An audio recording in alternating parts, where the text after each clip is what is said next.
So welcome everybody. This is our second Spring 2020 speaker, Nick Campbell from Kitchell.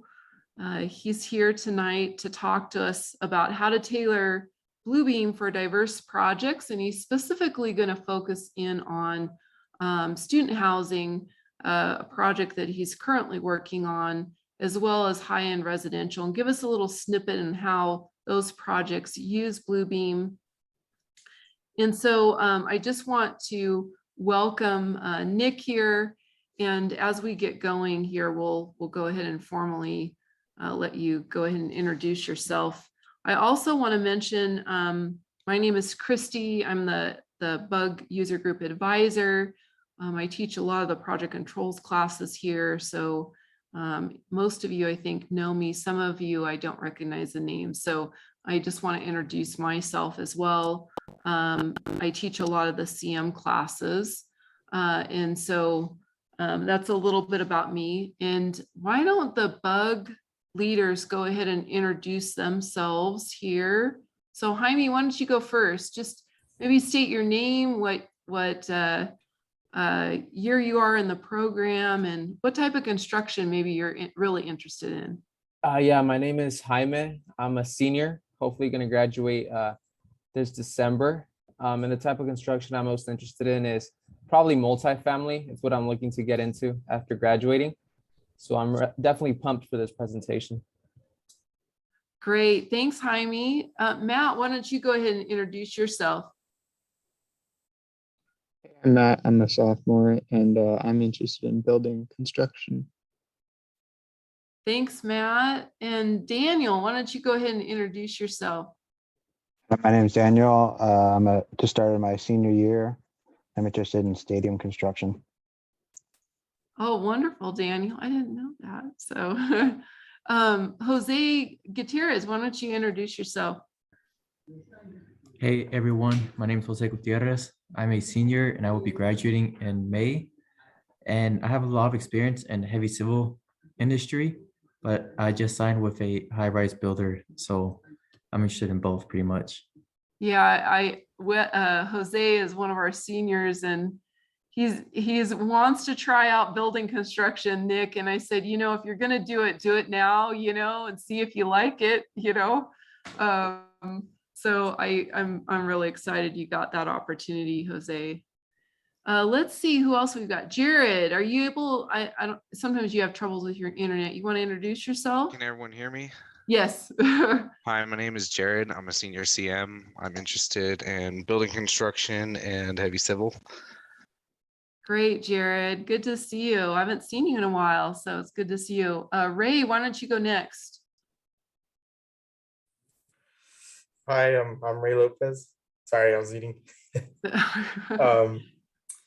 I am supposed to graduate in May of 2023, hopefully, if all goes well. I'm interested in commercial as well as residential. So.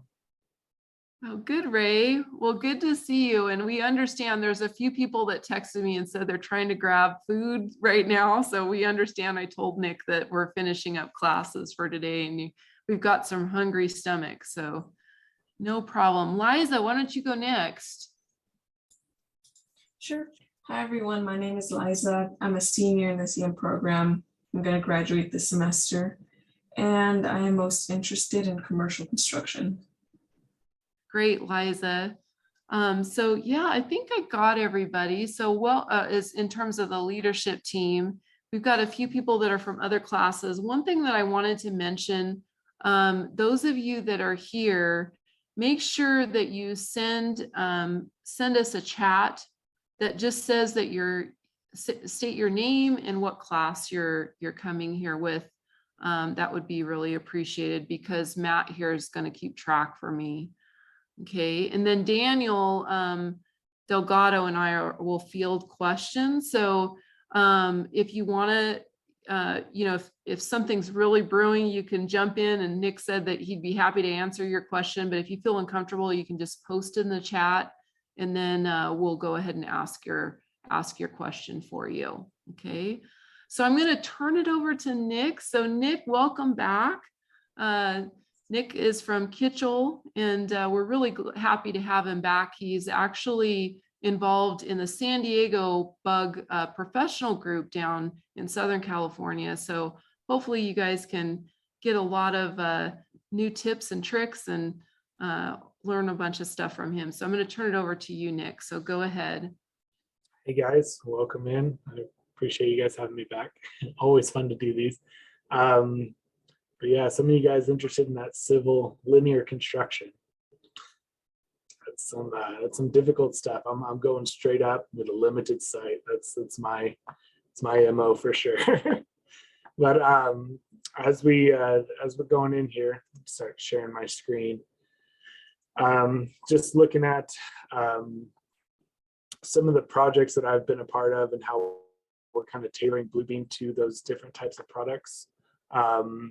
The first one I want to start out with is a high-end residential, and looking at just kind of like how Bluebeam can help facilitate a lot of these changes that come along with high-end residential, and a lot of these owners who can, have a lot of wants and they, late in the game or as they get into finishes. So this is one of the projects that I completed here. It's just a single family home, believe it or not, on 2 lots here in La Jolla. This is just one of the overall shots here. And as you're going through here, we were in the phase. This project took about 6 years and technically is still going on right now in the final finishing and final permitting stages. And just all these kind of finishes that were so large to put in there. A lot of these tiles kind of hard to see, but these 3 people here kind of helping you get some scale there. And as we're going through here, this project, this particular owner has quite a few homes, and this is kind of how he collects things. So instead of well, he does have a car collection and other things, he collects construction projects and homes. He owns a very large construction company up in Canada. So going through here, construction's his MO, changes are his MO, right? Going through here and just adjusting these items as we go through here. But one thing, as we get to one of my pictures, just getting all this stone in here is really difficult, right? A lot of these like wooden panels here had been changed out from a limestone backing, right?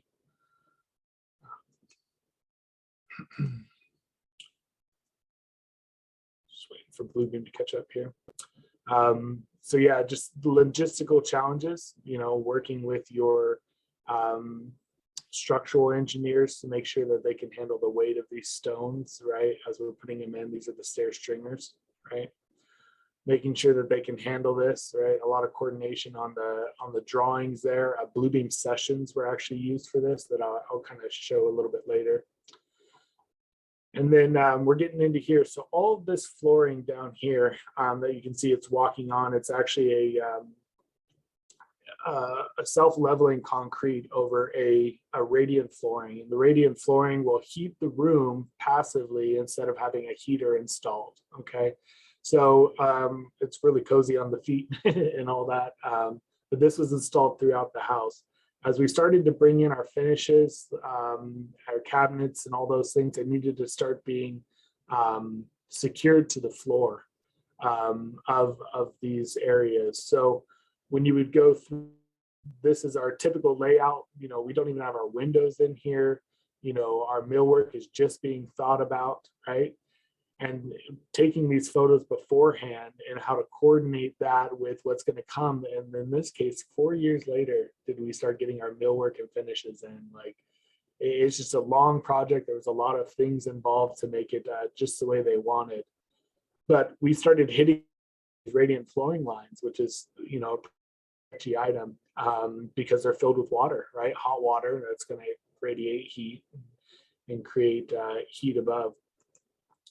So you can see here, we've got a red mark here for our door, and this one particular is a door stop.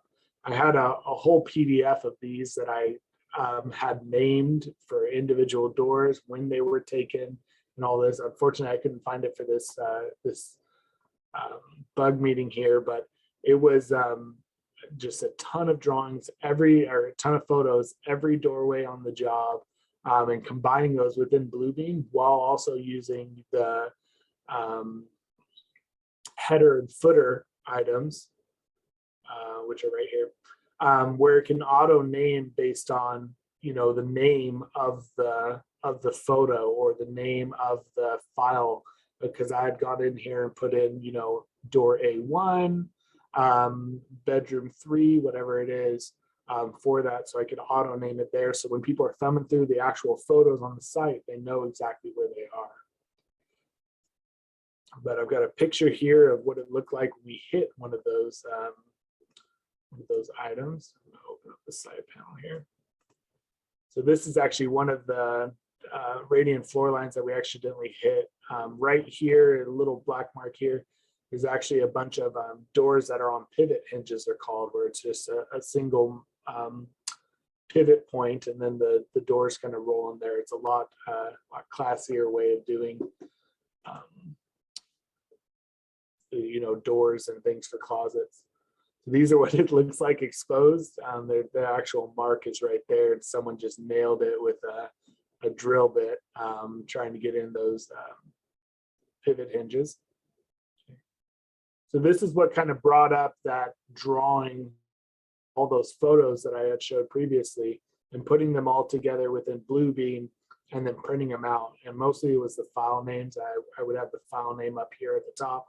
So when someone's going into a room, the room number with that, so they can find out what the radiant looks like. The door, this grid here is actually a set measurement from here. So if you know, you can count 3 dots from the edge of the wall. Well, this isn't your finish wall, your finished wall surface. You can get about where in the room. And here we left so much room here that, oh, you know, typically our door stop is going to be somewhere in here. So, you know, when it was first brought up how we were using Bluebeam to kind of resolve these, that's the first thing that popped into my mind, but I've got some other items that I want to show you for this project.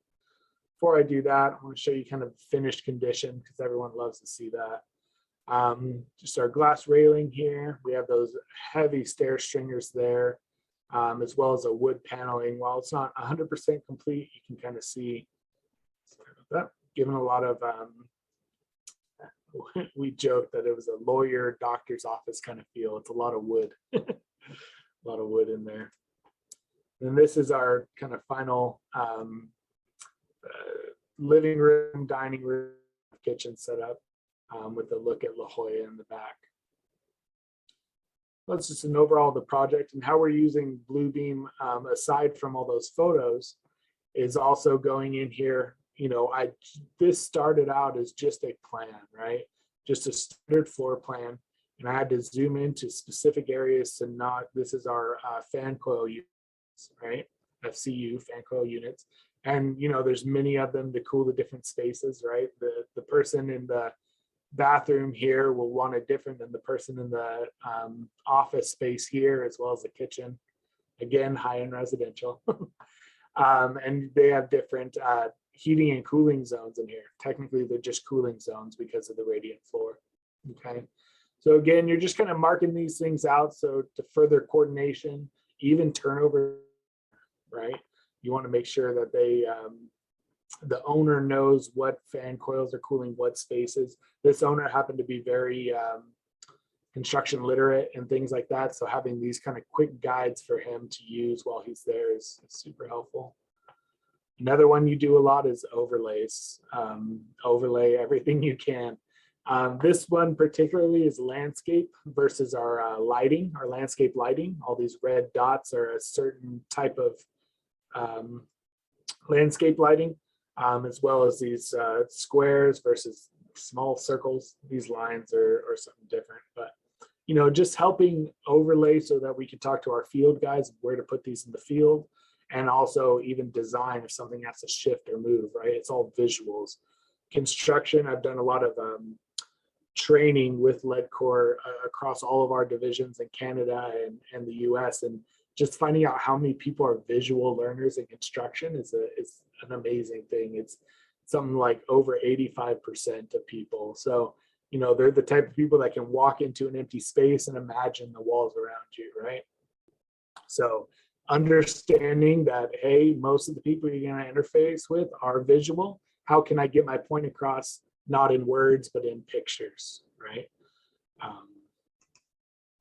This one is a tracking plan that I had to do. Again, you start off with a floor plan that's completely blank and bare, but adding in here, you know, this is my call out for, you know, the contractor was USI, and they're doing a bunch of tile, right? So I've just put in my tile here. You can see these little dots here. It's a, let's see, it's a polygon tool. And going through and coloring them for the different colors that you need so that it's a pop out for this, the owner to understand for billing, right?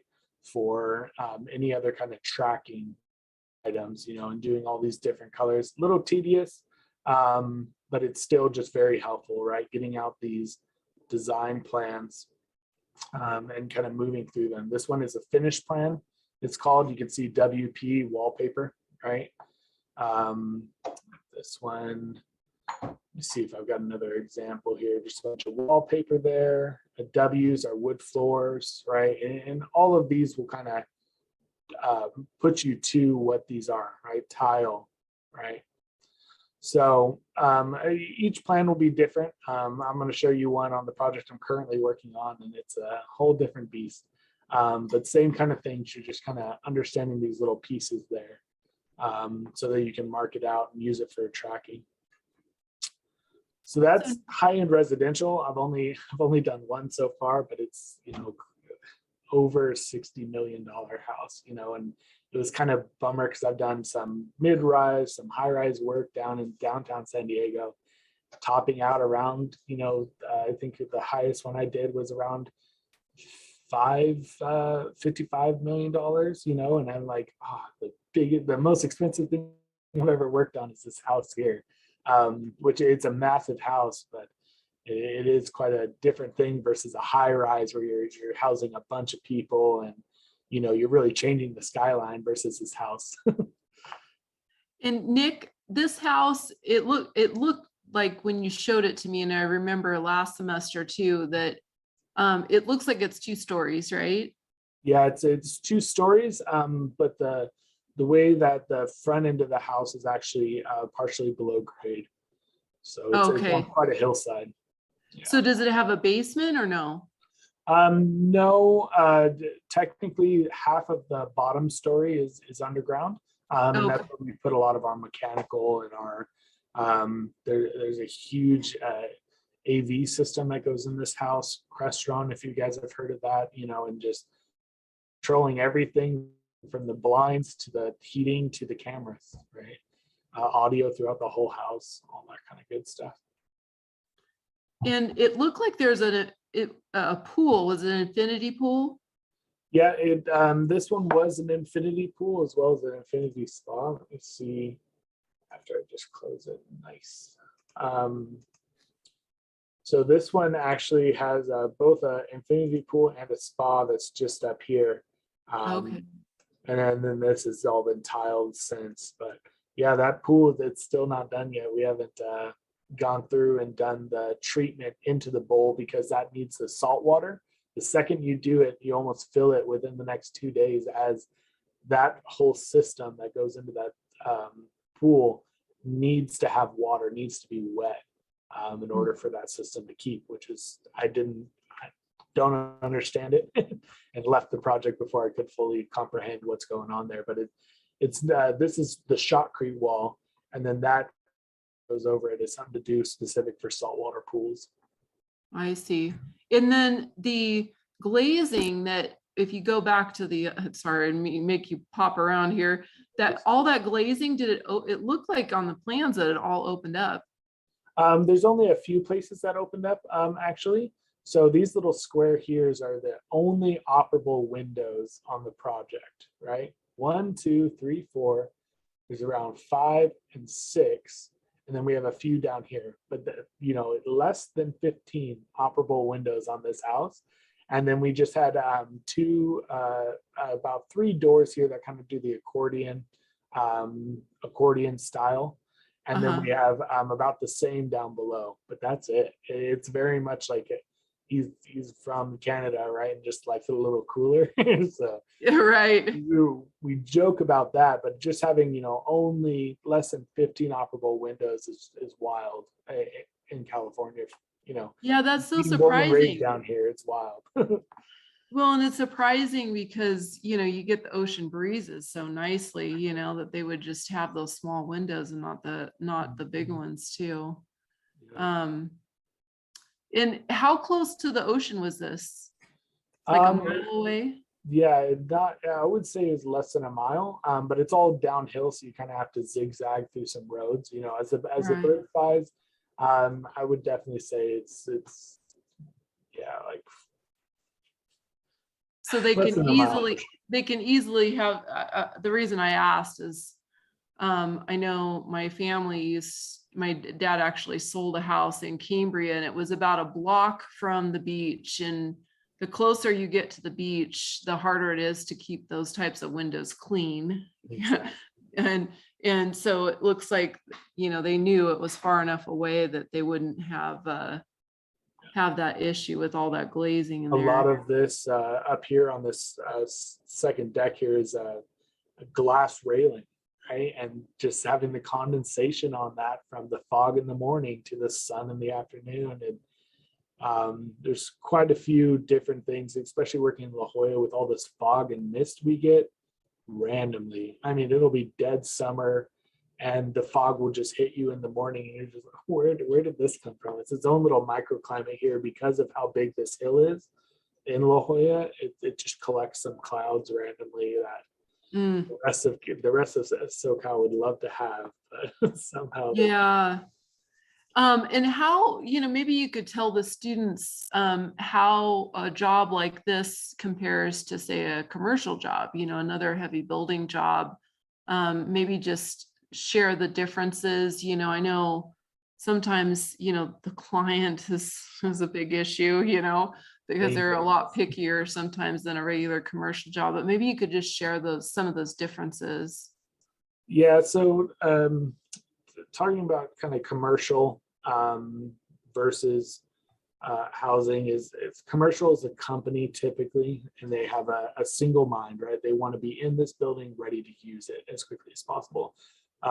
Last talk, I talked about doing a Costco up in Calgary, Canada, and how quickly that is. That's an 8-month schedule from a flat lot, trees on it, grubs on it. We call it clear and grub with the first thing you do. And you have 8 months to have an operational building, 8 months till you have, or you're letting you day open, right? So it's quite accelerated. And versus this, it's taking 6, almost 7 years of just random changes.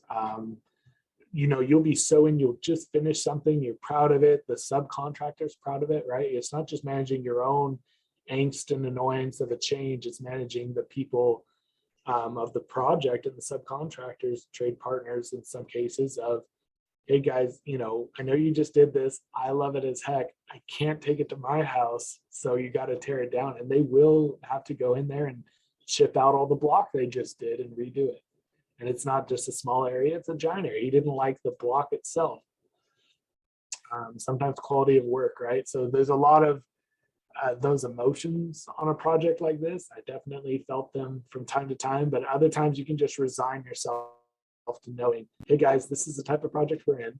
This is the kind of thing we're going for, and try and prep others who aren't as fluent in that kind of thinking as you can be. But you won't know it till you hit it. And when you hit it, you just kind of get in this state of, it could change. I'm going to do whatever I can to help it not change. But if the client's paying for it, bought the product, doesn't like it, and it's truly trashed, it's going away. I had another picture from a few weeks ago where that giant deck up top, didn't get too many photos of it, but there's a huge deck down here. Here we go. huge deck that actually comes into this crane pad here, all tiled, and he cut it in half, straight cut it in half for his last visit.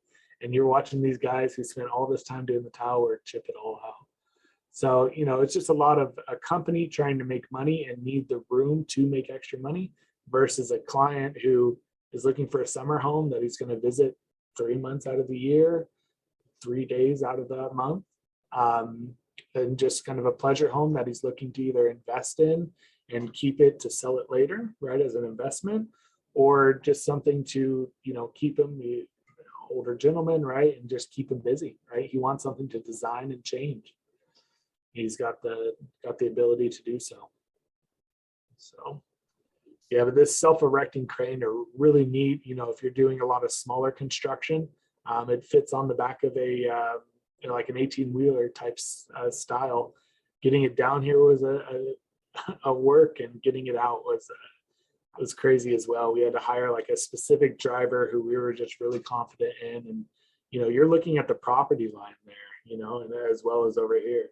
We are taking up the full lot there. So real interesting. And Nick, did you guys, how much did you pay? Did you rent it or? No, so he bought it outright the second it came. It actually came down from Canada. And he bought it outright because, you know, he's got so many houses. He's actually working on house number, I won't tell you the number, but he's working on 2 more. Wow. Like we're about to finish this one. He's got 2 more in the works. And So how it's much just does the how- crane like that cost? I'm not exactly sure. It's definitely around the $1 million mark due to the upkeep and brand new. He bought it straight from Germany, and they shipped it up to, you know, his company's shipping yard up in Vancouver, and then shipped it down this way and just drove Okay. it the entire way. And now it's up in Bone Island right now. So Okay. we're just off Vancouver on the western side of Canada. Ray had a question here. He asked, what has been the longest lead item that this project has had, and did it set you back with your schedule? All right, so super dope that you're thinking about like procurement and long lead items. In the day and age we live in, that's half our battle, right? This is a totally different world than it was, you know, 3 years ago, right? So the longest lead item on this one, because it was such a fluctuating project and items going through there is refrigerators actually and dishwashers. They're all coming from, what is that company called? It's a very specialty refrigerator company. You see them a lot in your high-end tours on YouTube and things like that. But they're small little drawer, about the size of a drawer, dishwasher or refrigerator. And that was right before kind of our chip shortage, kind of our COVID items. And all of them were custom sizes. So, you know, it's inherent that those would take a long time being so custom. But we actually had a relationship with the manufacturer because he's done so many homes and things like that to get the right ones. Another one was the limestone, all coming from Brazil. Nothing too special on that, except it was just typically with those limestone, you'll buy a lot, they'll chop a lot up based on your specifications and ship them up. We actually had one of our laborers who was working with the reach fork, the orange guy right here, and actually knocked one of the slabs and had it crashing down all the way down to one near miss, total bad situation. We had to order a whole new slab for just above the fireplace, right? It's a real pretty slab, and just having to order a brand new one because of an accident, right? Those kind of safety issues are big. So to recap, it's appliances are always crappy. I mean, I'm going to show you my housing project here for student housing for UCSD. And we're thinking about appliances, and we're just got out of the ground, right? We're thinking about appliances now because of shipping delays, because of, you know, all the rumors construction guys here are happening at the Port of LA, right? whether that be from the radio, whether that be from a friend. These guys have wild connections. So yeah, just trying to manage those. It's never too early to think about it. In our schedule, we had a procurement line item during pre-construction. It's just knowing what's hot. Sometimes you'll get into specialty woods too. Where do I even buy that? It's not just something you can go and ask a subcontractor to procure. Sometimes you have to buy it yourself as the GC, because the subcontractor can't even find it. And Nick, it wasn't Sub-Zero for the refrigerators. Oh, it was, yeah, Sub-Zero. It was, okay. Yeah. Yeah, so those are pretty popular. Even, they're vary in price, but. Yeah. So I don't have a great photo of it, but yeah, we just had it all through the banks here, and it's so many, the cabinet ones are really cool for small loads of dishes and things, but he had 3 in a kitchen. You're like, why do you have this many dishes? And he's got a regular dishwasher too, but yeah, they just go overboard sometimes. All right, you guys ready to move over to some student housing? Can I ask a quick question? Yeah, shoot. So you know how you were explaining in the stairs, those big pieces of tiles, and Yeah. how how you had to coordinate with the structural engineer to make sure that it was going to be able to get built. Is there when you're looking at drawings and doing a constructability review, even for stairs or just other parts of a building, what are the things that you're kind of looking for, little things that indicate that, oh, you know what, we might have an issue with the design here, or we need to maybe change something or try something different? A lot of it comes down to experience. Unfortunately, I'm hitting some of this with the students and part-timers that I'm working with at UCSD, where I can't tell you how you would know that.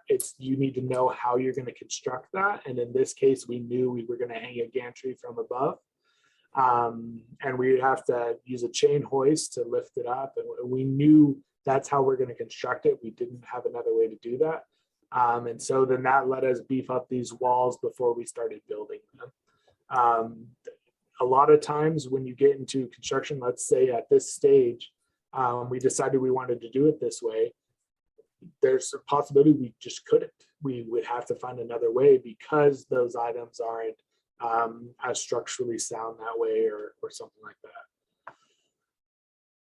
So yeah, it really comes down to experience there and understanding how I'm going to get this piece of art a lot of times, and some of these places you'll see as you're building commercial and things like that, they're not necessarily rated for final use. They're rated for constructability.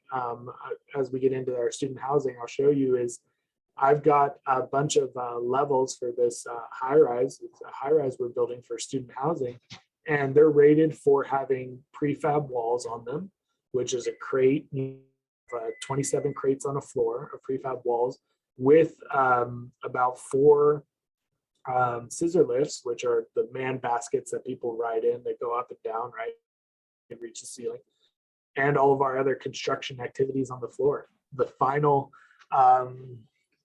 of those floors will just be completely not at that weight limit at all, right? You could load that thing with students and probably not top it out. You know what I mean? So yeah, that whole structural thing, right? There's a reason why people specialize in that. We sub that out to others is because of how intense that can be, and forward thinking too. Hi, Nick. My name is Aaron, and nice to meet you. I have a quick question. So, it's the commercial buildings, they typically go to the Division of State of Architect. And since this is a residential high-end, and what does the approval process look like on this kind of project? Does it go to city, or is it like maybe the H city? Yeah, it all depends on where you're at. I've done this certain project is done in city of San Diego city limits. So we'd have to go to the city.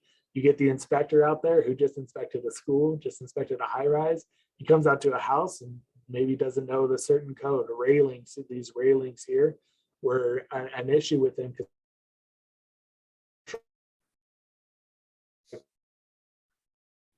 I think he, Hey, Nick?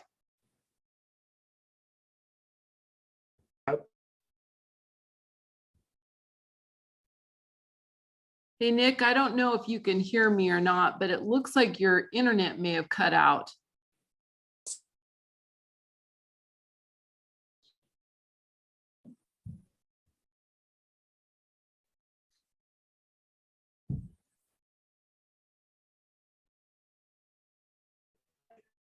Hey, Nick?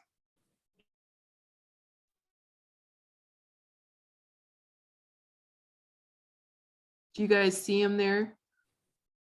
Yeah, he's frozen. I can see him. Yeah, he's frozen. Maybe he'll probably go out and come back. Oh, there. Here he is. Sorry, guys. Oh, that's okay. It looks like you just may have gotten like a little internet hiccup there. Yeah, it happens. Yeah, so I'm just trying to think. You were talking about approvals with the city, and that's where we stopped hearing you. Yeah, so approvals with the city, right? We have to work with our inspector who, had just inspected a school or just inspected a high-rise building, and the different codes, right? They are completely different codes for housing versus commercial versus, type 3 construction, right? So it's very, you just have to kind of work within the area you are. I had done work for student housing on one of the other projects I'm going to hit that's done in the county of San Diego. Finding, codes for the county of San Diego versus city of San Diego, it gets real confusing. I've had to research stuff myself, and it's all over the place. So you just being very cognizant of where you lie, county, city, and what requirements you have to be a part of. It's definitely something you have to think about, not just, your inspector has to think about it. You have to think about as well for requirements. We had a lot of issues with sloping on our driveways. Our driveways are very steep, unfortunately. And it's all got to do with meeting those requirements so we can at least get sign off, Sorry, and I have one more question. So, commercial building, if it's publicly funded, the DSA would require a actual use of blue beam to a plan review, a plan check, right? And especially they're doing this now during the pandemic. And in order to get approved, this whole house, did you guys use the blue beam to review the plans with the plan checkers, or was it just are you guys just using the blue beam just purely for the construction and more of a site basis? So COVID's a lot of things, but it definitely did help us. The city of San Diego wasn't even accepting digital plan sheets before. Oh, so it was actually in person. Yeah, that one was in person. I would go to the counter with hundreds of other people, trying to get them to look at just plumbing, just mechanical. Like it was a whole day sprint. Like it was horrible. But now with COVID and things, they're starting to get Bluebeam sessions, which is great because you can track the data. I'm going to talk on that a little bit because I've had to do on this most recent project is forensic. I wasn't a part of this at all. This design of door hardware is what I'm talking about, and going through and seeing who made those comments, right? Not just the color, but actually their name tied to it. Bluebeam sessions have definitely helped us with the forensic side of figuring these pieces out. But COVID and kind of this whole technology move to getting the city to upgrade in that sense of design review, having these meetings where you can ask these questions right away, not just from the permit runner. A lot of people don't know this, but the people at the city are just, they're handling 50 projects as one, and they're paid to sit in that long line and just talk about these certain things and answer these questions. It's not me who knows the most about the project. Now with the Bluebeam sessions, we can put it in a schedule. They can sit at home, they can sit at their office and review these with the plan checkers, which is just a lot quicker answers, a lot quicker resolutions, right? This specific project, it was so complicated and so going over so many country lines in Canada, US, and with San Diego, city of San Diego, that we did use some Bluebeam sessions, but it was very cumbersome. A lot of people just didn't know how to use it, you know. And also I understand that it was a total six-year project. Yeah, And it's it was still going probably on. pre-Bluebeam and all of that. Okay, thank you for the answers. Appreciate it. Yeah, no, I appreciate the question. Yeah, Bluebeam came out 2014-ish is when it started gaining some traction, when I started hearing about it. And it's been going on ever since. So yeah, we had a big redesign kind of halfway through with our pool and things like that. So. And one more question. So as far as what architecture firm is designed this whole whole project? Yeah, so this was House of Dodge, and they actually Dodge himself retired about halfway through the project. So getting him out of retirement for plan changes, for plan adjustments, was quite cumbersome. Anything can happen when you got a project this long, right? The things you wouldn't even, a pandemic, no one saw that coming, right? It's weird stuff when it goes this long. You got to be careful of these schedules that either get pushed or are shown this long. Anything can happen.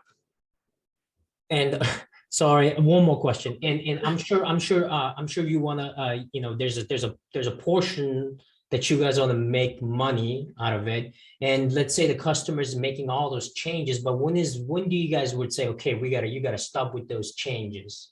Or is the customer just have enough money to just make all changes necessary? This specific project, he owned us. He owned our company. I see. So aside from that, on a typical project, you do make money on changes. They call it overhead and profit. 15% markup is typical down here in San Diego. 10% on material, 5% on labor. And you can track money on there. So changes actually are a source of income for some of those. But you've also got to play with schedule, right? This kind of a project could go on, right? But he's got to pay fees for the permits, right? Your permits cost money to keep pushing them out. Your water bills, your construction bills, and it all depends on how much money he has. This one was a different beast. It's still going on, and he's doing 2 others. That should prove that he can do what he wants, you know. And are you guys doing a multiple project while doing this, or just purely focused kind of 6 years? Yeah, this project team, 3 individuals, PM, superintendent, and myself as a project engineer, just document control. And it was just the 3 of us focusing on this one. While the other ones were going on in pre-construction, we would offer our knowledge. This gentleman here is our project manager, and he had done 2 other houses for the client. So he knows what the client expects or what the client likes, right? So that kind of knowledge is invaluable for that. So you're pulled in a couple different directions while they're, say, you help them set up this one system, make sure it's done safely. You let them run with the rest of the stair stringers, right? And the stair landings. So you can let them run with that while you're handling something else, right? But to answer your question, they do have a different team. He's actually hired it's more of a GC kind of a thing to do some of the other houses. And then this gentleman and myself are just kind of consulting when needed, which is honestly a better way to do it from my perspective. That way he sees how much money is going out. Someone else is doing it versus him doing it didn't really encapsulate how much money this project is truly costing, because he could just make changes on the fly, and we were beholden to him because. Yeah, because it requires somebody who knows the industry, know the price, and all, and again, all of that to really know. This is a very interesting project. Yeah. Okay, thank you. Appreciate it. I appreciate the question. Let's move on to some student housing. How are we doing on time, Christy? We have, let's see, it's 7:52. So we've got a whole nother hour. Okay, cool. I'm gonna hit Cal State San Marcos real quick, because I did this probably in 2015 or something while that house was going on, but I had no clue about it. not a part of that early stage, but this is one of my first student housing projects, and this is actually owned by an owner not affiliated with the college, but in partnership. So I guess they are affiliated, but in partnership with the college, they own the land and they're building the housing. And this one was just a real unique project. This is some of the probably second generation dorms for UCSD, or I'm sorry, Cal State San Marcos. And just with some meeting spaces here, some updated architecture, just some real like scenic items, and some dorm rooms. Kind of skipping through this one because it was so long ago, but when I UCSD, that's the one I'm a little that I'm in right now. But this was a really unique project because we had, like I said, the relationship with the college wasn't necessarily paying for it or dictating it.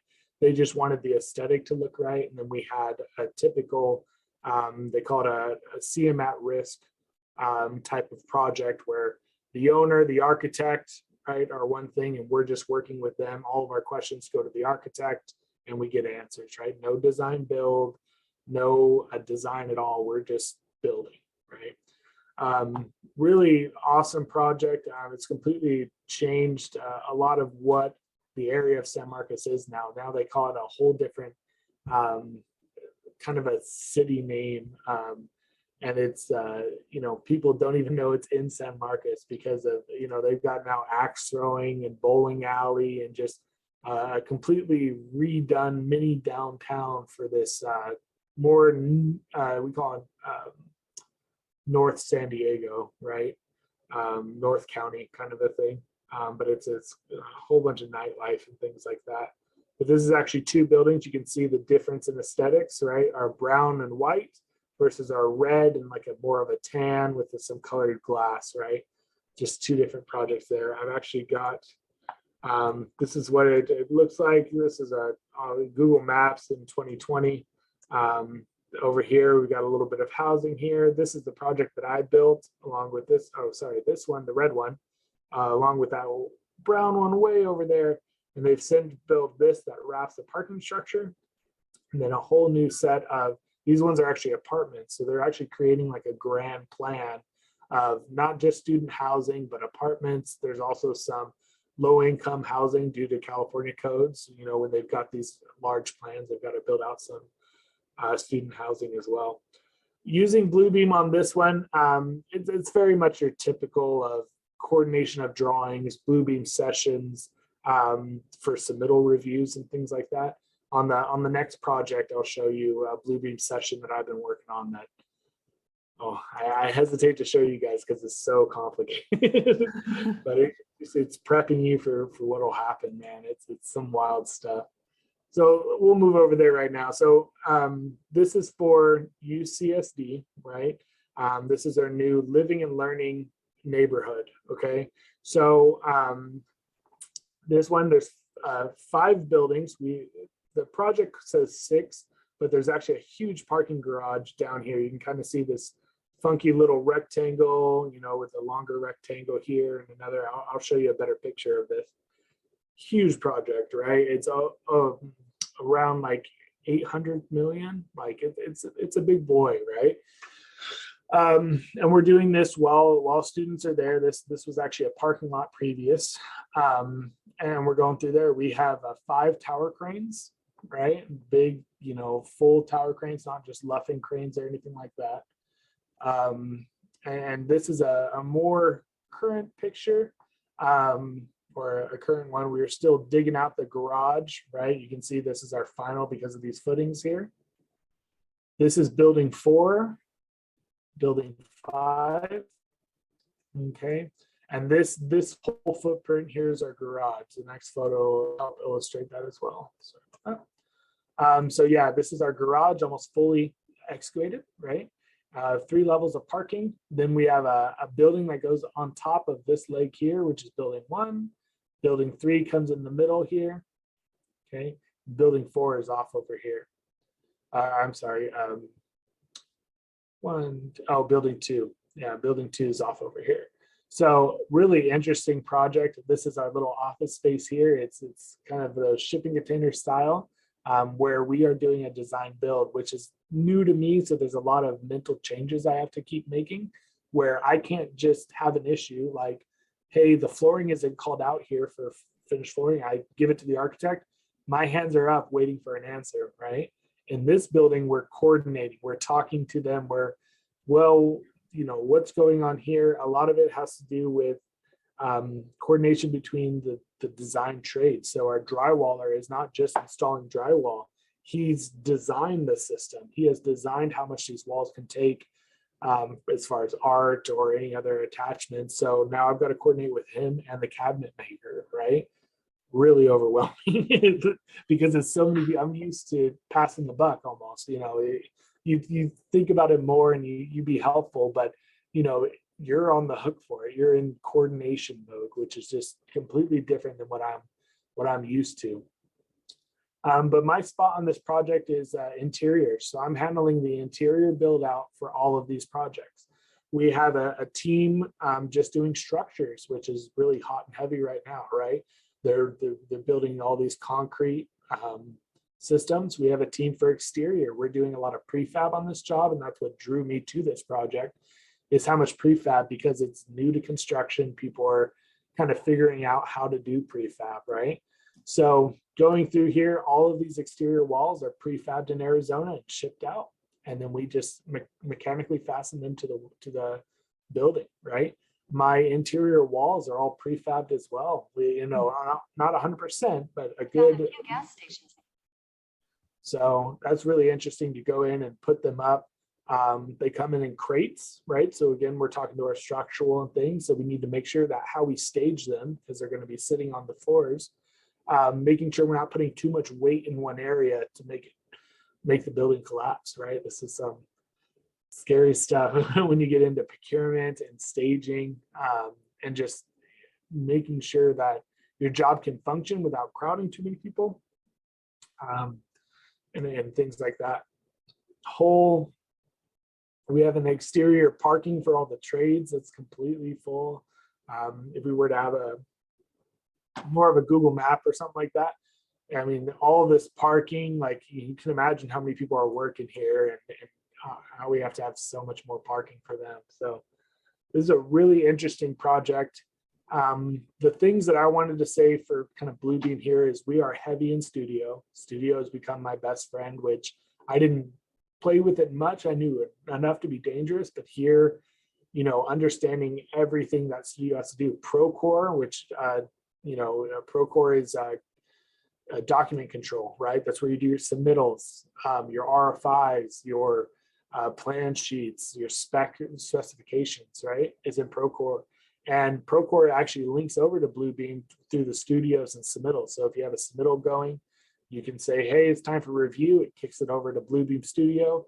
In the studio, the architect is looking at it, making edits, goes back into Procore, updates his little information, passes it to the next person, and so on. So there's a lot of good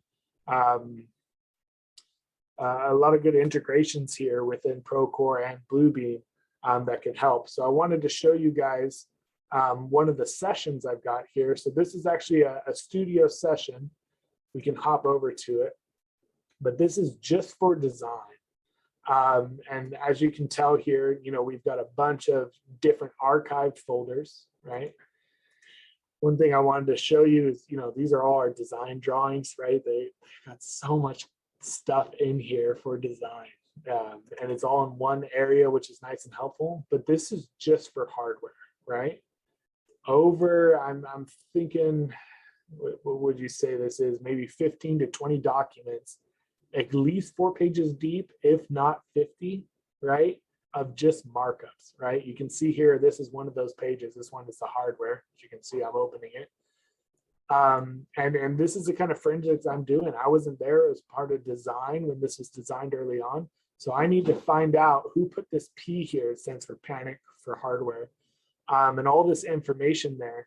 So within the session, right, it's all recorded. It's all helpful information. You can pull up here and find this individual, Chuck, right? HKS is our architect, right? you click on these certain items and it takes you to what they drew, what they marked up, right? Which is super helpful for forensics. You need to find out what happened there. So here, right, corridor loaded, and you need to find out who made that markup. You click on it, it automatically goes to who made that, right? We have a lot of issues here with people changing around. We call them hardware sets, right? Each door, like let's take an entry door versus a bedroom entry door. Two different hardware sets. One needs a lock, one might just need a turn handle, right? Also hinges are a thing. And there's been so many changes that our hardware sub, trade partner, they call them in design build because you're partners, right? Are confused and don't know where it's at. So I've got to dig through here to find out, answer the questions that they have, kind of a thing.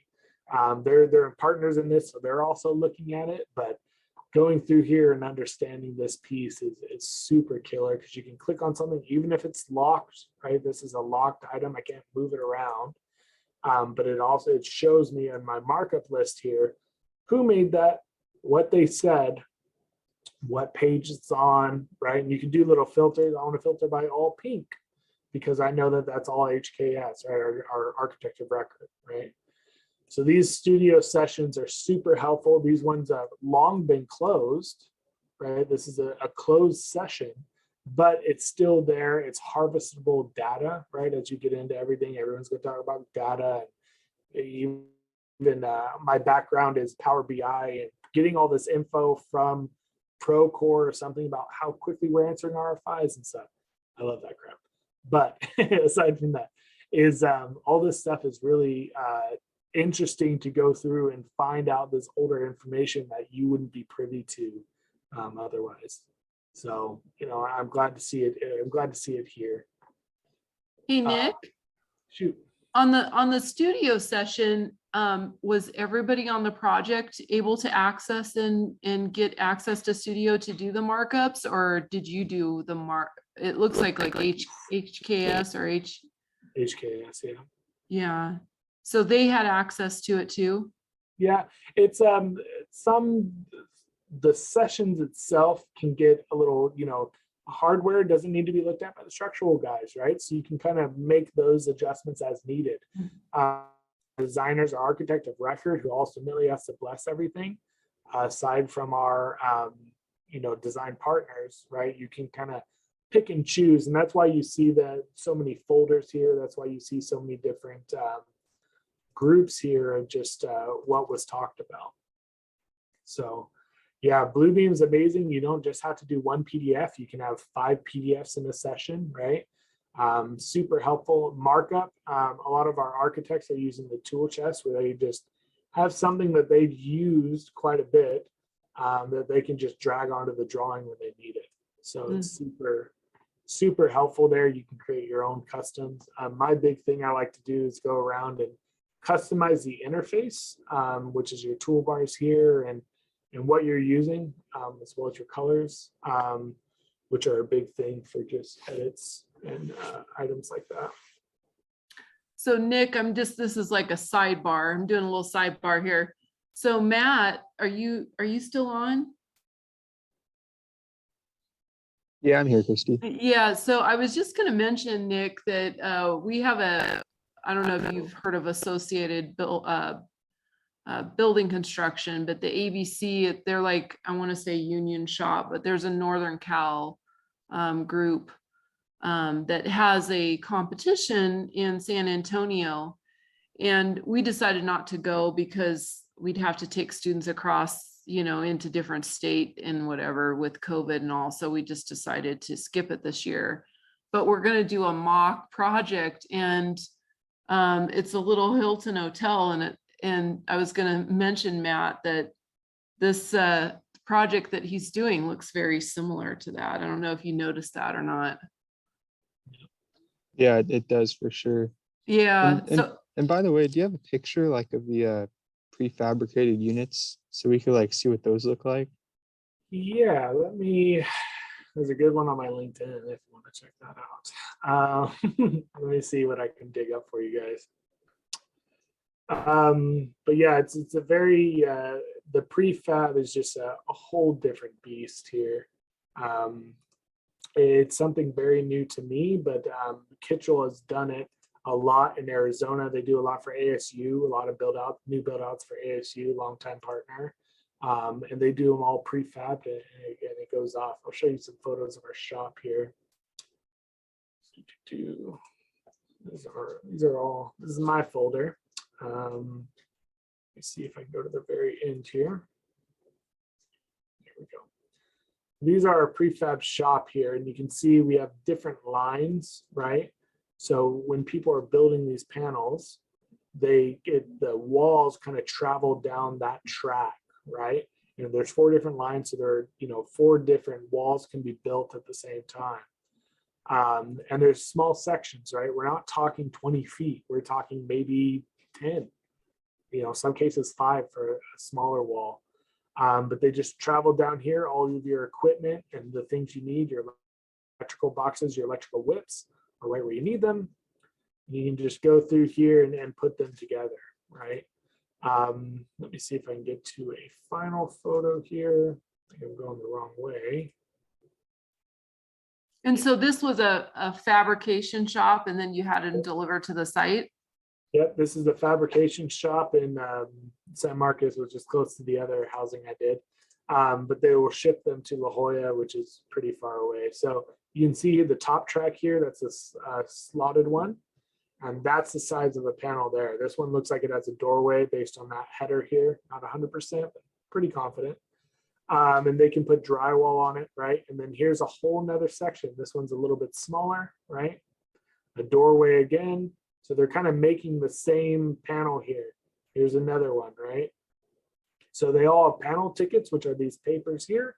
Tell them exactly what they're doing. They're one-siding drywall for rigidity, right?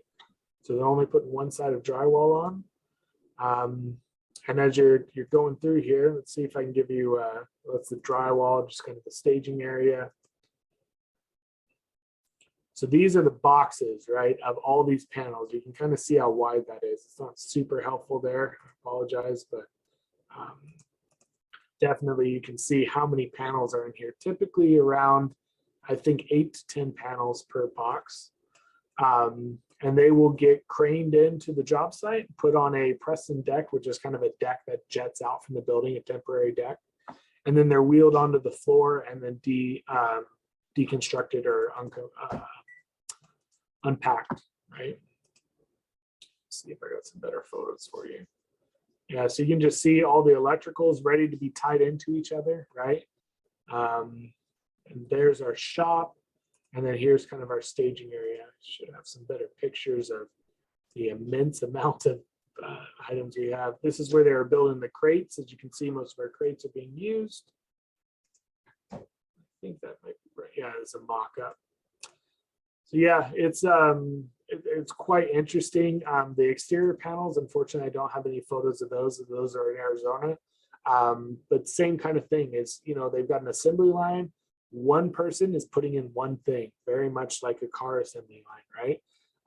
It's a little bit daunting for them, but we go through and we change up the panel tickets so they're doing something different, right? And not just monotonous, the same kind of wall all the way through.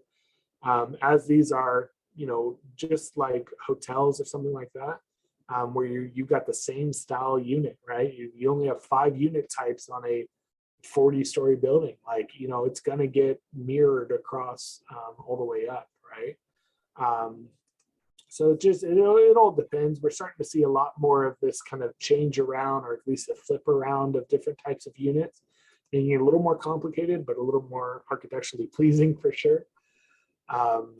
As we go through that, that's all I've got for the prefab shop. Let me see if there's anything else I can do, but yeah, they're just basically one-sided, which is really important, one-sided concrete or drywall walls, just for ease of use, ease of loading. So that way, if there's any changes, we can go through the other side of the wall that is not closed or encapsulated with drywall, for attachment of our electrical, for adding in our other systems that might work into that.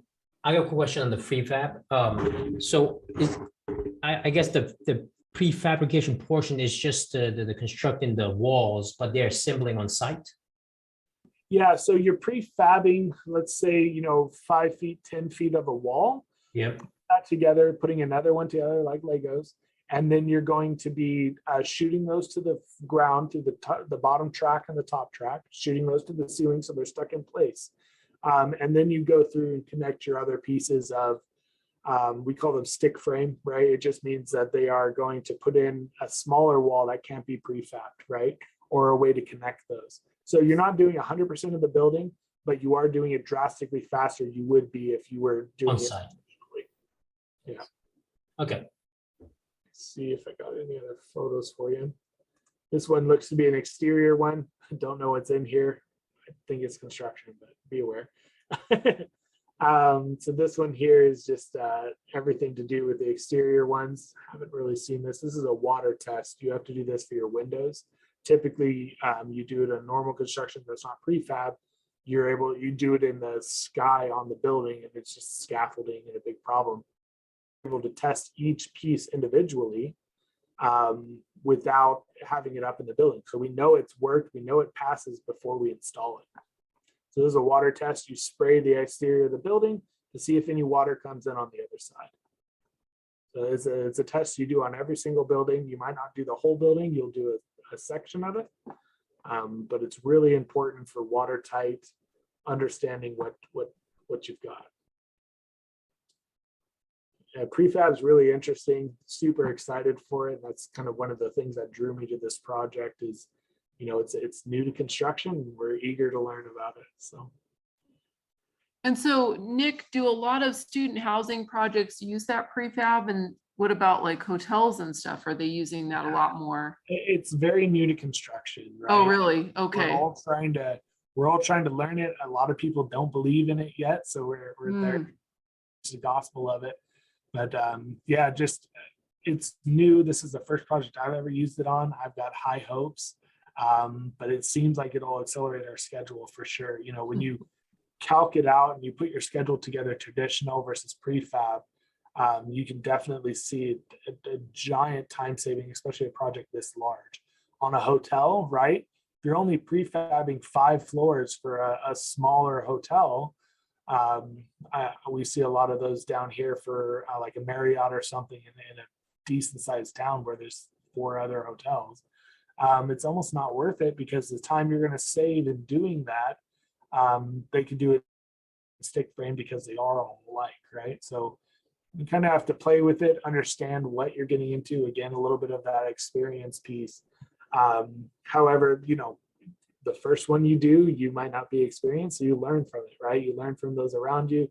The second one you do, you got a pretty good idea and you know what you're doing, especially if you're trying to stick in one construction item. I've been thrown all over. I've done high rises downtown. I did a Costco in the middle of in Canada in the snow, -40. It was crazy. And then come down to do a house on the water, and now to do student units down here in La Jolla with a bunch of post-tension concrete and all that kind of stuff is all over the place, where I didn't have the time to really focus in on one thing. It's whatever the company needed at that time.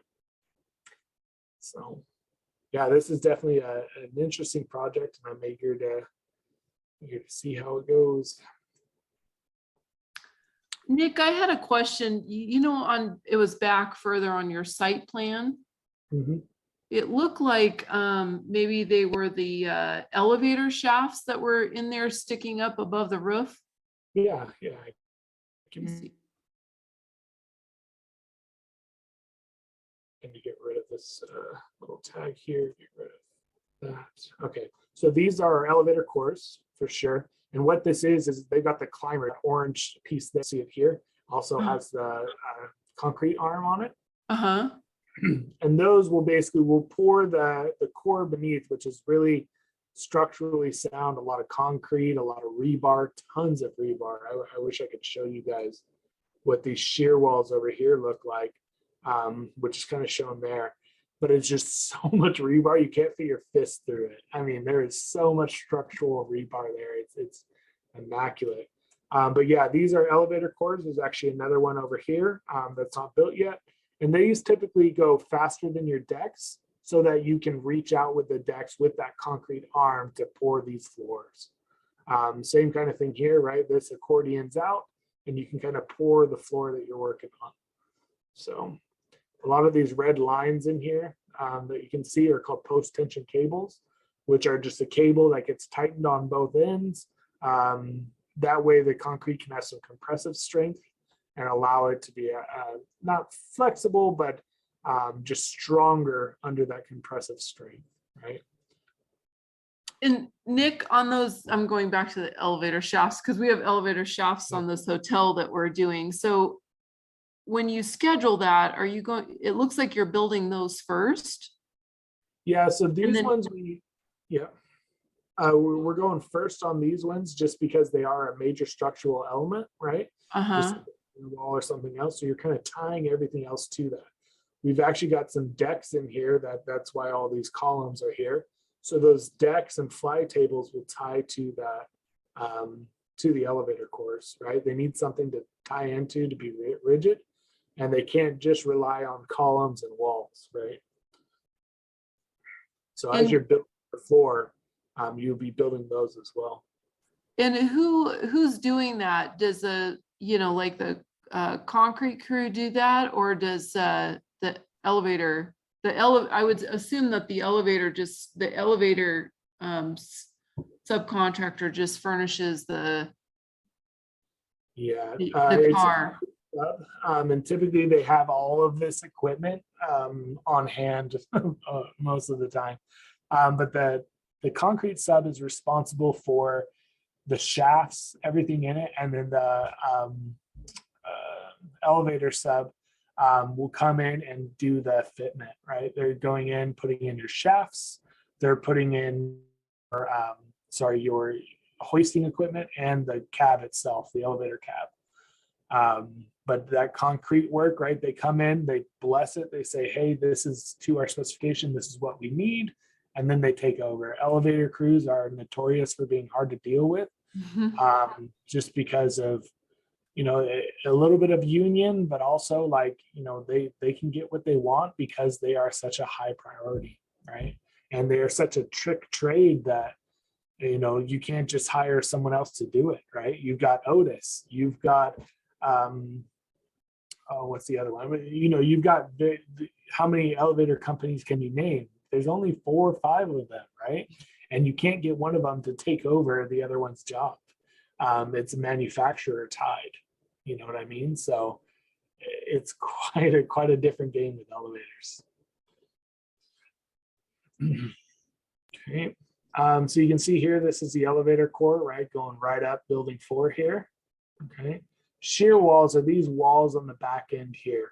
And what they are, they're kind of like a core, but they're just really structurally sound walls that are tying into this building to transfer the load down, as well as a column. But shear walls are typically a lot bigger, a lot longer, and man, are they filled with rebar. I'm telling you, you can't even fit your fist, your hand through it. There's so much rebar in there and intricate patterns and things like that make sense to the structural guy that are in there, and then cladded with boxes and filled with concrete. Go for it. How deep does the footing go on this?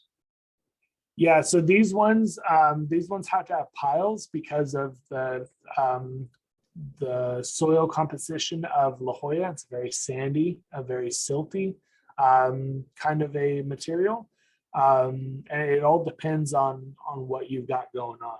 You see how these ones in the garage, now these ones are just, we call them slab on grade SOGs for these, for this deck, but these columns are just about maybe 3-4 feet down, just because that one is going to be so much strength on top pushing down that it has no side to side movement. It's all weight transferred down. These buildings, due to the weight and size, I don't have a picture to show you, but this one's a lot more extensive where they're putting in piles where, you're drilling straight down, you're putting in a column of concrete or whatever, and hundreds of them, the footprint of your building to hold up that building and allow it not to slide back and forth. Completely different almost every project, because the sand could change from my project here to the project, you can barely see it, just down the street here. It could be a totally different sand type. So it's just purely based on the structural engineer and their design. Exactly, geotechnical. And also geotech, yes. Yeah.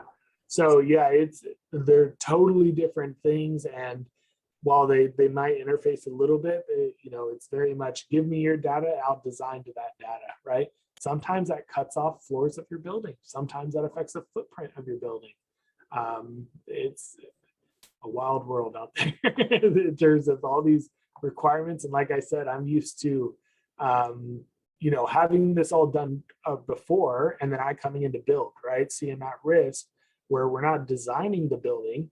We are just installing, building the building and everything to the architect that we have questions on or whatever, whatever comes up. Thomas, I see you got a comment on the piles and the different lengths. They vary, right? Somewhere, there might be, let's say, some really hard sediment rock types, bedrock here, and they don't have to go down that deep. Maybe they can just touch that bedrock. Whereas down here, we have nothing but a sand pit, right? And those ones have to go down twice as deep. We're talking 200, 500 feet sometimes. My father, I was just a child, built a house, same kind of thing. We had to go down, a certain depths of the house, and the other side of the house is built on a rock. So again, it's a wild world, and anyone pursuing that in the engineering for structural or things, we got a few students that are working for us where I'm just hats off, man. Hats off. Yeah, I only brought it up because it was a similar project in my community college, and they would use these machines, right, to like push them down. Exactly. Yeah. A couple different ways to do that. Some of them do drilling and then fill that hole with concrete. Others will push down a cylinder, which is typically just a pipe, a thick walled pipe, straight down, and then it gets abandoned or it's used, but that pipe will forever be in the ground, right? That's kind of what I've seen more in San Diego. But we just have a lot of sand over here, which is notoriously hard to work with. And San Diego itself, a lot of San Diego is actually built on a backfill on like a dumping ground to get more land from the sea, right? Don't know the exact word, but when you dig down there, man, you find some wild stuff from, the 40s and a lot of the immigrant labor where their camps were. So you'll find a lot of like pots and pans. You'll find a lot of I found a shark tooth one time. That was a giant shark tooth. And this stuff is not uncommon, actually. When you start, doing a lot of excavation in an active area, you'll find a ton of stuff. And my father actually had a project that was delayed 4 months because they found, I believe, a shark skeleton or a whale skeleton. They found a skeleton of some kind, and the archaeologist just told them no. 4 months downtime, and it just ate into the schedule, ate into all the problems. And it's their job to preserve that. You will have an archaeologist when you start doing excavation, and so much goes into this, guys. There's a lot of touch points you always got to think about. But that stuff really gets me going, though. I like dealing with the complexity and the complex emotions of different individuals and things on this thing, and helping them work together. You were gonna say something?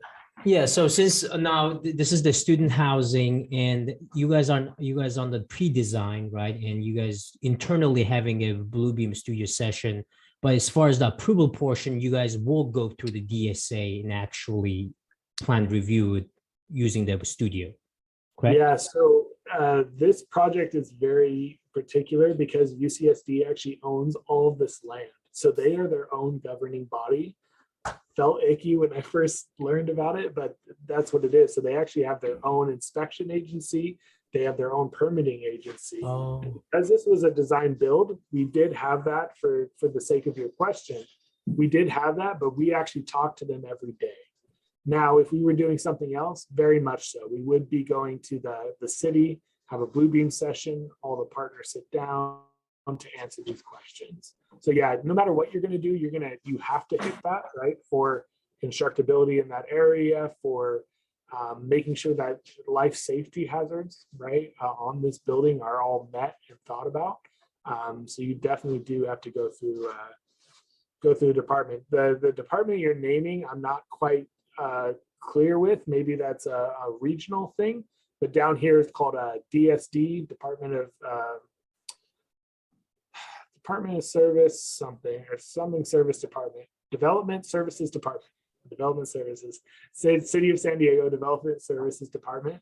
I know up in Irvine, my father-in-law had worked up there. They call it something different. So each governing body in their construction. Well, I work for this also prefab modular company, and they we supply relocatables to to LAUSD or to north and south, but I think it's more of a public school that maybe I'm more referencing to than. But I'm assuming since it's student housing, again, I'm assuming it's also school. But in this case, like you said, it's not, because they're the governor. Yeah, they're their own governing body, and they built so much over it, and they own so much more land. It's wild over on this little hilltop of La Jolla. But they own quite a bit, and with public schools and with school in general, there's other governing bodies besides just the city, right? A lot of these state schools, they have the state. The state school system will have a governing body as well as, and then that's what I'm talking about, Division of State Architect, and that's the public schooling agency, which is responsible for plan checking and all of that.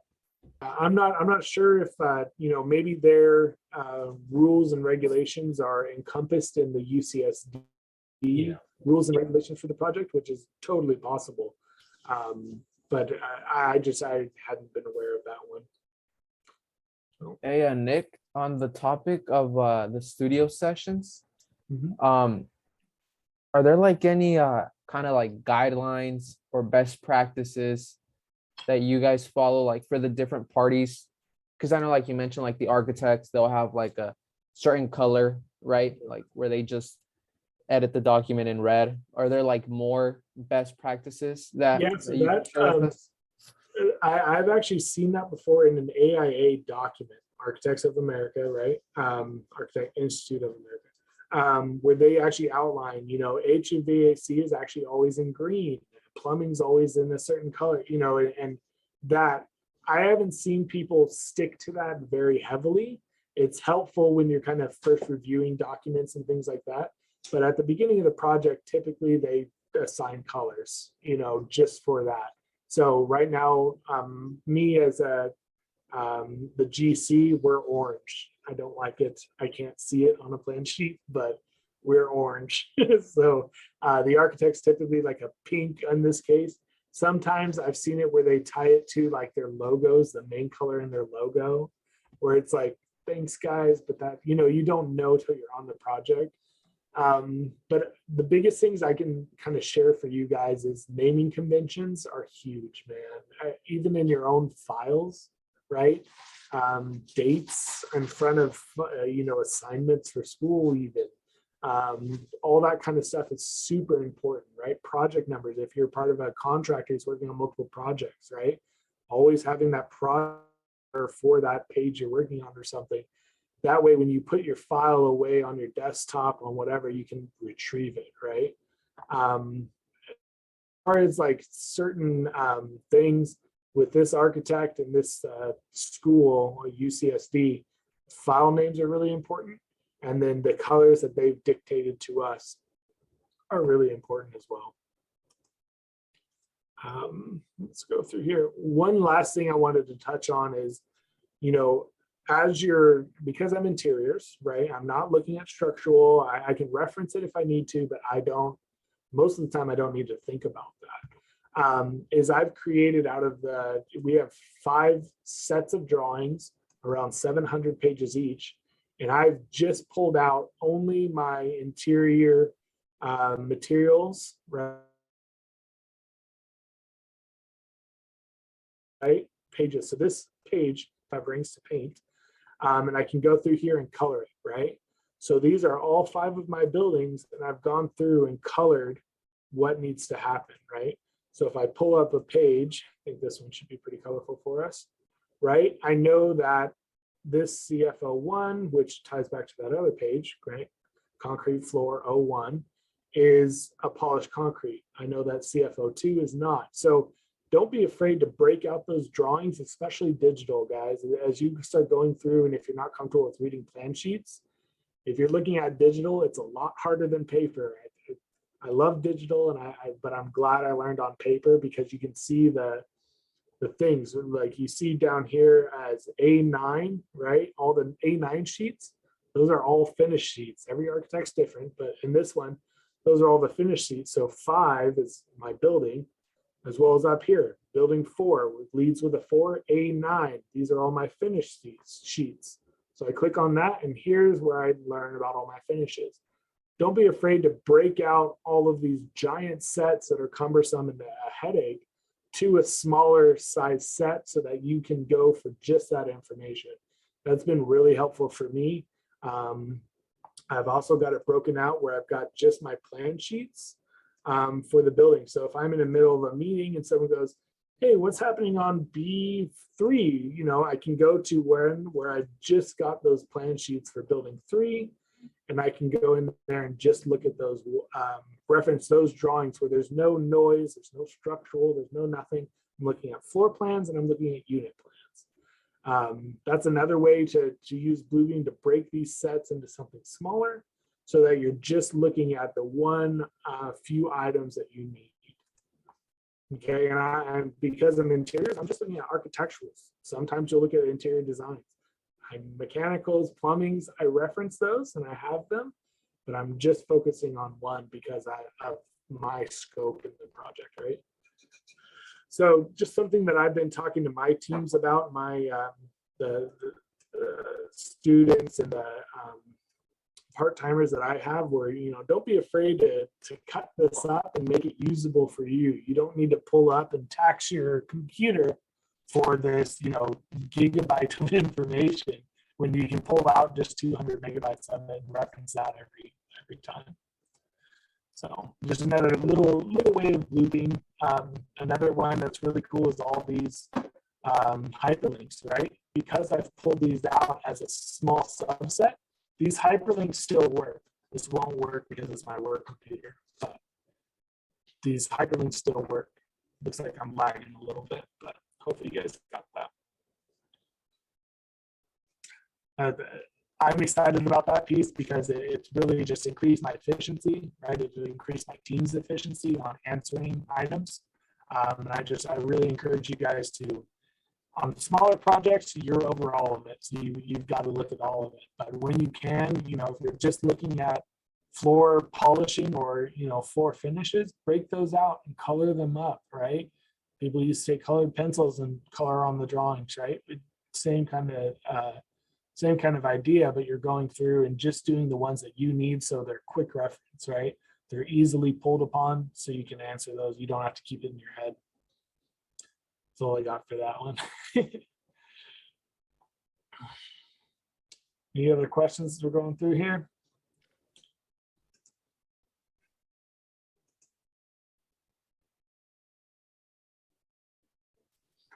I don't see any here, Nick. One thing you may, you know, is share too. I mean, this is just general stuff, but you know, you move from Leadcore to Kitchell, but maybe share a little bit about, you know, just the company and you know, what you're doing for them, if you're on a specific project, if you're doing other things, and then we can wrap things up here. Yep. So for Kitchell, I just moved over to Kitchell in December. And really this project is a mile away from my house, guys. Like, it's just a really cool one where I can walk. It's one hell of a hill to walk up, but walking home is great. Downhill. But it's really interesting. It's very complex. It's one of the, you know, it's a high dollar value, high complexity. It's kind of the things you chase, right? It's a landmark, right? You want to work on something that, you know, will be will be recognized, right? And this one in particular just caught my eye. I had an in with a former colleague who moved over here, so just kind of working that relationship and got in here. I am a PE, so pretty low. It was a little easier to get in. You know, I'm not going for a director or anything like that. So yeah, just it's kind of pulled in here, and then I learned they were doing prefab and just got more and more interested. This is a relatively small company who just does healthcare. So they do a lot of hospitals. They actually built one a major hospital for UCSD just across the freeway here. And they do a lot of student housing. And those, they kind of stay away from residential just due to risk. And, you know, there's always different risk factors and different types of construction you do. But this company has really found an in for specifically student housing, medical, and retrofits of medical offices and things like that. So, you know, long term, it's a little bit not quite my scope, but this project definitely fits what I'm looking at, and it's a great piece, and the complexity is really intriguing. I love this stuff, but it also looks really good on a resume, right? So that's kind of where it is. Kitchell's based out of Arizona. Like I said, they've long-standing partnerships with ASU, U of A, doing a lot of their buildings out there. And they're kind of more of the West Coast type of jobs. The company I used to work for, Ledcor, is up in Canada. They're second or third largest construction company in Canada. Super diversified, from mining to laying pipe, and they even have an aviation division. Really cool company. It's just they pulled out of the US for construction. So they were not building anything below the US border anymore, which is a real bummer, because I, you know, was working with them since high school, and, you know, just kind of went down that road. And I ended up staying with them after they closed down to close out the last few jobs, do some warranty stuff, handle some court cases, and just kind of like not wore out my welcome, but just, you know, rode with them as long as I could until I was employee one of the US, right? They had a whole benefits plan for me. So it's going pretty good. It's very interesting, and I really enjoy where this project's going, and just kind of adding like the San Diego piece to it, because you know, 4 years I was building the owner's house and kind of waiting for the next thing to happen, and just I'm really excited to be building construction, having a contentious days of, you know, this floor is not right. What am I going to do to fix it? Oh man, I love that stuff. I know I'm a weird breed, but man, I really enjoy. One of my other projects was on a zero property line down in San Diego, and the owner of the adjacent property kept saying that our shoring was in his airspace or whatever. So he'd go with a rip saw and try and cut across it every time, and just cause some problems there. And really just trying, he didn't like that there was construction there. He actually put a bid on the lot and lost. So he was just fighting us for everything. It was just, you know, you do what you can to document, right? You take video where you need to, so in case something catastrophic happens. And it's really nice documenting things and being prepared to either fight this and have your facts, right? I'm big on, this is a fact, it's in the spec. Oh, it's per this picture. Here's a picture on this date and time. It was this, right? Facts don't always win the argument, but they're definitely strong parts, right? And you try to have as many as you can to win that argument, right? Huge on photos, right? And just documentation in general. Writing an email per our last conversation, per our site huddle, right? To solidify these things instead of just a verbal that doesn't hold up well because of those 4 years of in court, you know, handling things is twisted a whole different way. But definitely a good thing to realize and document. Don't want to overdo it, but want to do it just enough to kind of cover your company's position and even your position if needed. Yeah. Any other questions for Nick, you guys? We really appreciate having you, Nick, and it really sounds like in a good way, you worked yourself out of a job so that you could leave at a good time and found a great job to work on. So Yeah, I'm really happy for you. it's kind of a bittersweet situation when all your friends have to kind of move over and go to other companies to put them down, but then they go to other companies that you can just start, reaching out to, and other connections where they know how you work and how to do it. My father had, he's spent, let's say 40 years in the industry, a long time in the industry. And he had all these friends that I always wanted, like, oh, they're working over with Swinnerton, or they're working with Turner. And now I kind of have that base here, and all those connections, all those things, and people understanding how you work and what situation will be good with you. And that's part of the reason I got this one, is because of how tough it is. The scope of work I got put in interiors was the least bought out, was had all these problems that they knew help with, if not handle myself. So it's, make sure it's right for you before, they know it's right for them, but you got to make sure it's right for you as well. So. Well, it sounds like a great opportunity. I've worked with Kitchell up in Northern California on some different things early in my career, on prisons and stuff. They're a very good company, lots of good people that work in the company. So I think you're going to really enjoy working for them, especially. Okay, you guys, any other questions or comments, or I don't know if any, we do have, I think Kitchell has a Fresno office, Nick. And so, I think they do come and do interviews on campus for us. I don't know if any of you guys have seen any of those lunch and learns or whatever that we have, but I do know that Kitchell does have a Fresno office. So if any of you are interested in working for them, you can always reach out to Robin. Jaime has a question. Nick, what was your major back in college? And I think Nick, you kind of worked your way up.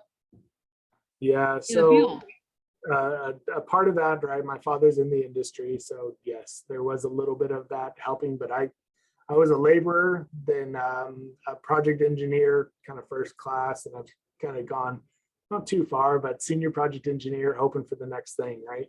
But it's, going through there, and I rode technology train, man. Like, you have a computer problem, you have a printer problem, you have an internet, like, I will handle it quickly and easily. And that's really what I kind of attribute a lot of my success to, is just I'm born with the chip, we call it. So it's, somehow it just makes sense. And also just data, right? A lot of construction companies are like, data is the new frontier. How am I doing on safety across all my branches versus this one project? So also understanding some data, right?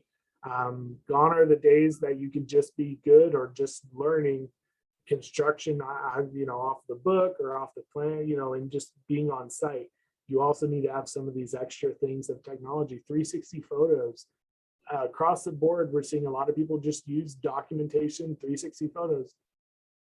Notoriously hard to use and program, you got to do it with your phone. So, all this stuff that, my generation and generation after, many of you kind of between the two, but it's like, knowing how to do this, it's more second nature, and just knowing that the people above us can do it, period. You know what I mean? So it's a lot of just kind of working within that piece. But as far as majoring in college and everything, I'm actually going to community college right now, just for construction technology, mostly because that's what I do every day, construction technology. So it's a lot of it, some golden nuggets here and there, but like my scheduling class, it's very interesting. I know, Christy, you were telling me last time that you teach a scheduling class as well. So yeah, it's been very interesting, because I know a lot of this back thing, and I can help my fellow students out, or I don't know what you call that, not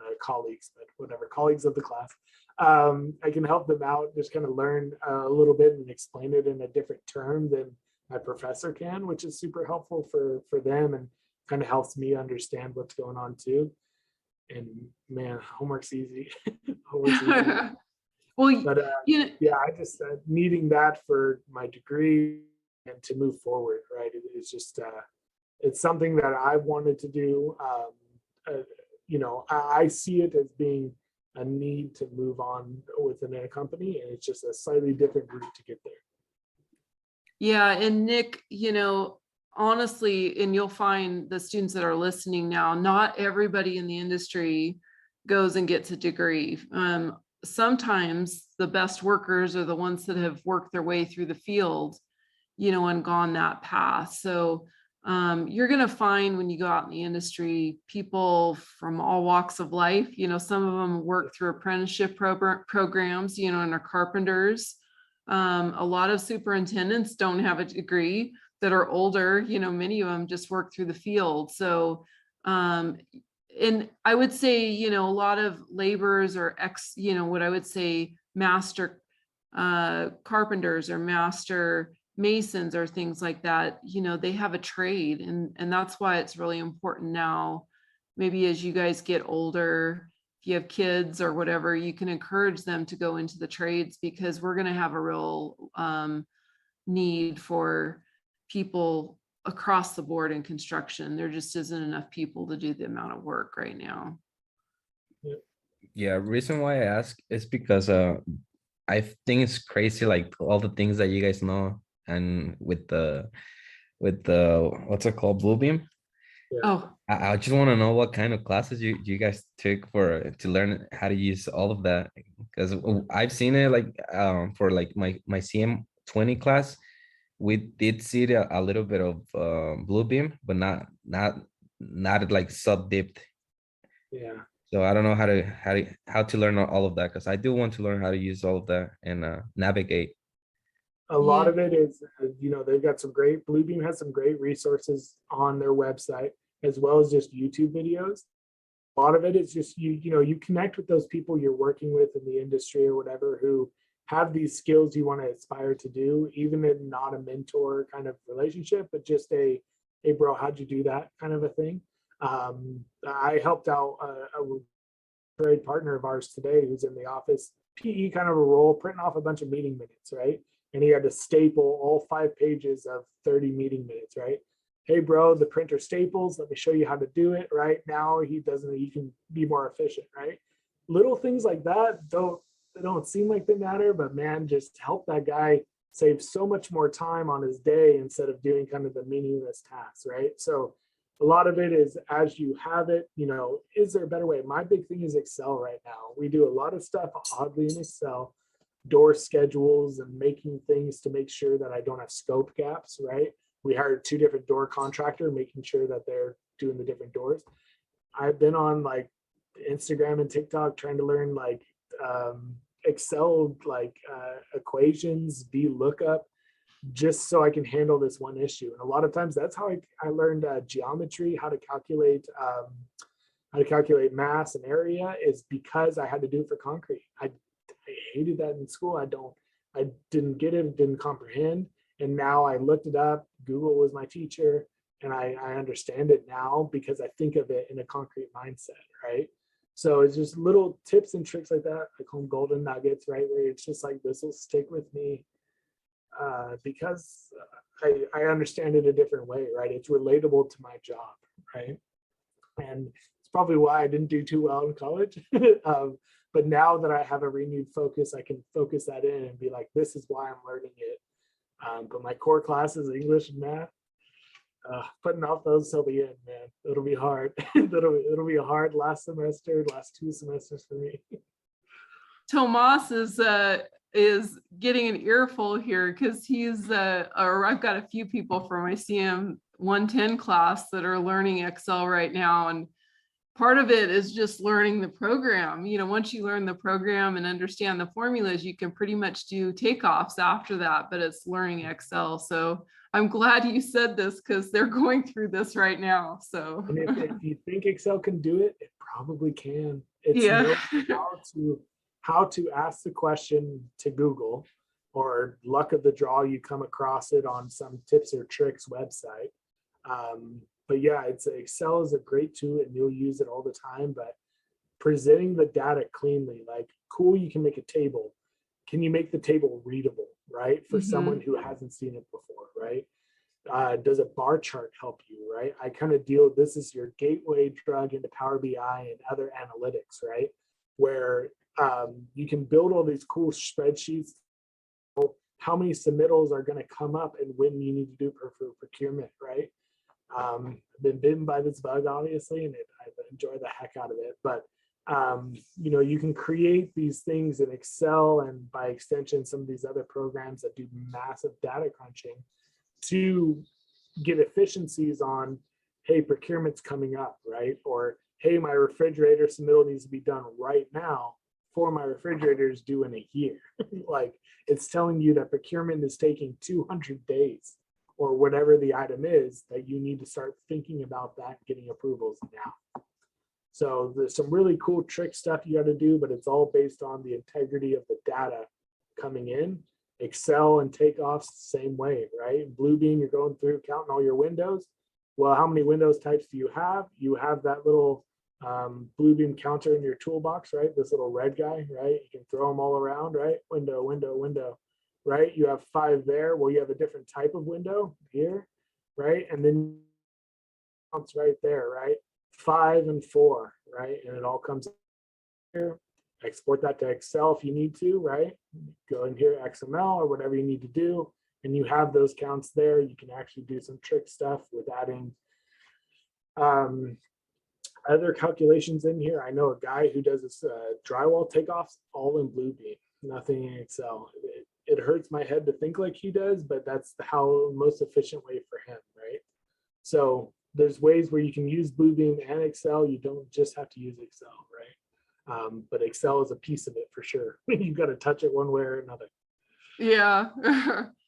Well, thank you, Nick. I don't want to take up too much of your time and all. We've got, it's about 5 minutes till 9. So hopefully we've answered most everybody's questions. Manny just had one question. He asked, what's your next career move career-wise, and what are you doing to prepare for it? Maybe we'll just finish out with that question and call it a night.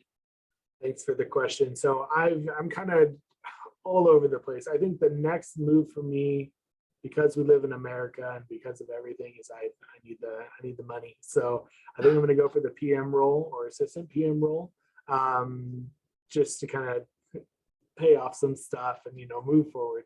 But originally I wanted to do more of a operations manager or something like that, where I'm dealing with that data and I can read that data and give it to my teams. Hey guys, you're late on your safety infractions, right? Why are your guys cutting your hand more than I'm seeing in the project next door, right? That kind of stuff is really interesting to me.